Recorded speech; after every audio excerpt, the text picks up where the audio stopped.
In this region, now we can say around 1800 BC, we have the growth of aggressive kingdoms all over the Tigris-Euphrates Valley. That is, from here going up into the area of what is Assyria. Assyria is today Kurdistan.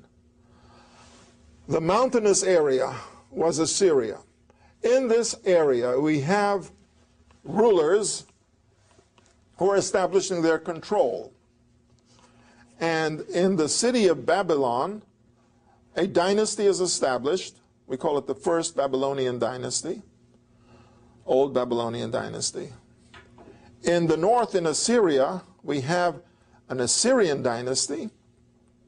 These people also read and write, they write Babylonian, but they are in Assyria. And by the way, the difference between Assyrian and Babylonian language, you could say, is the difference between British and American today. Same language, but different, as I say, funny accent. But anyway, the Assyrian rulers dominate in this region, in Assyria, and only recently did we uncover a lot of writings about this particular period. The period we're talking about is 1750 BC. Back in 1936, two great archives were discovered. One is Bari, and one is Nuzi. In 1936, a period of great discoveries in many areas, in the city of Nuzi, they discovered 50,000 tablets, Babylonian tablets, which we'll discuss later on, because they come from a slightly later period, from about 1400 BC. In Mari, they discovered tablets from 1750 BC, 1750, 1730, and they are diplomatic correspondence. This is top-notch stuff. Diplomatic correspondence, letters exchanged between kings. Again, an archive of about 30,000. I remember when they were first published, I began to buy all of them, but I haven't read them, except a little few. But in any event, you have in Mari these tablets which are diplomatic correspondence. Now, what is a diplomatic correspondence about? Well, about this time, 1750 to 1730, you have a kingdom in Assyria. Now, I'll put the name. His name is Shamshi-Adad.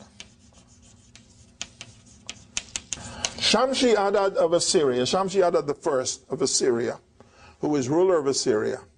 He evidently conquered and established an empire over neighboring states. And so in this correspondence, what do we have? We have correspondence between him and his two sons.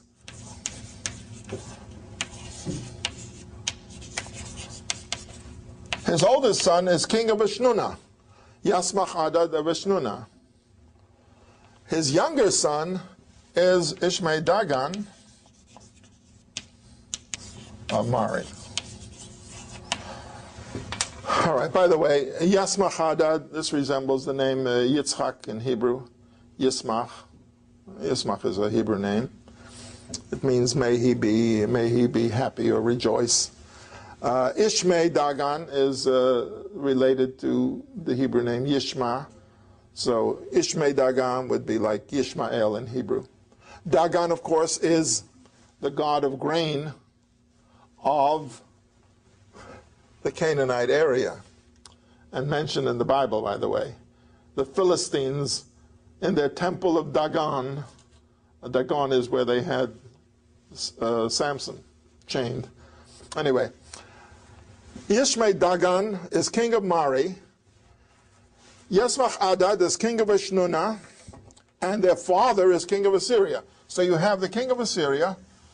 Mari is on the Euphrates River. Ashnuna is along the banks of the Tigris River in this region. So here Assyria rules over Assyria and Ashnuna and Mari. And the correspondence is between the father and his sons. And it's very interesting because they talk politics and strategy and war and family. So in addition to saying to his sons, and you could see that Shamshi-Adad is a wise old man who knows his stuff, and he's teaching his sons how to handle their business. And he tells Ishmael Dagan, look, if you want to maintain military discipline, you have to be very strict. You also have to be decent, you know. Don't be too punitive. Depends on the situation. But look, if a soldier disobeys and he does something which is potentially harmful, then you crack down on him. This is very important.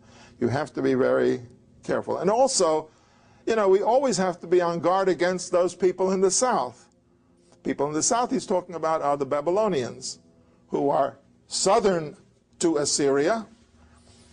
And the Babylonian he's talking about is Hammurabi of Babylon.